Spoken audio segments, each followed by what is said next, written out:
माता की चौकी सजाने के दिन आ गए हैं।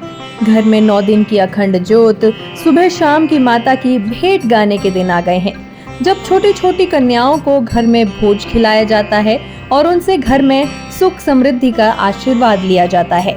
जी हाँ, अब हम सभी के घरों में माता रानी पधार चुकी हैं, यानी चैत्र नवरात्र शुरू हो गए हैं, जब पूरे 9 दिनों तक माता की आराधना की जाती है और घर का माहौल शांत और भक्तिमय हो जाता है। इन दिनों में माता के अलग अलग रूपों को पूजा जाता है और हवन आदि भी किया जाता है। लेकिन क्या आप जानते हैं कि इस बार चैत्र नवरात्रि के 9 दिनों तक कुछ शुभ योग बन रहे हैं। नवरात्रि की शुरुआत 9 अप्रैल से हो रही है, जिस पर ज्योतिष विद्वानों का कहना है कि चैत्र नवरात्र के पहले दिन स्वार्थ सिद्धि योग और अमृत सिद्धि योग बन रहा है, जो कि सुबह 7:32 से लेकर अगले दिन 10 अप्रैल को सुबह 5:06 तक रहेगा।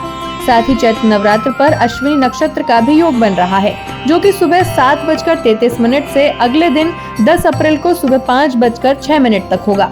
और जो भी इस योग में माँ दुर्गा की पूजा करेगा, उसे अक्षय फल की प्राप्ति होगी।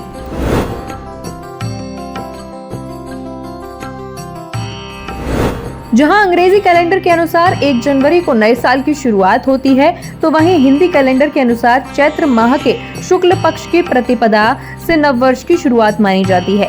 ऐसे में इस साल हिंदू नववर्ष का आरंभ 9 अप्रैल 2024 मंगलवार के दिन से हो रहा है, जो कि चैत्र नवरात्र का पहला दिन होता है। ब्रह्म पुराण में इस बात को स्पष्ट करने के लिए कहा गया है कि भगवान विष्णु ने सृष्टि के निर्माण का काम ब्रह्मदेव को सौंपा था और चैत्र माह के शुक्ल पक्ष में आने वाली प्रतिपदा तिथि पर ही ब्रह्मा जी ने सृष्टि का निर्माण किया। यही रीजन है कि इस तिथि से ही हिंदू नववर्ष की शुरुआत होती है। वहीं जहां इंग्लिश कैलेंडर के हिसाब से 2024 चल रहा है, तो वहीं 9 अप्रैल को हिंदू कैलेंडर का नया विक्रम संवत 2081 यानी साल 2081 शुरू हो गया है।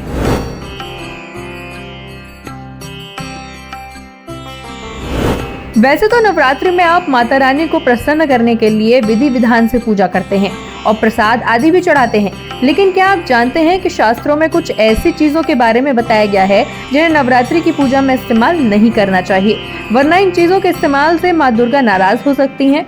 वो चीजें क्या है, आइए आपको बताते हैं। नवरात्रि में कलश स्थापना का सबसे ज्यादा महत्व होता है, जिसमें नारियल का इस्तेमाल किया जाता है। लेकिन ध्यान रहे कि माता रानी की पूजा या कलश स्थापना के लिए टूटे हुए नारियल का इस्तेमाल ना करें, ये अशुभ होता है। साथ ही खंडित अक्षत यानी टूटे चावल का इस्तेमाल भी ना करें, बिल्कुल साबुत चावल को ही पूजा में लें।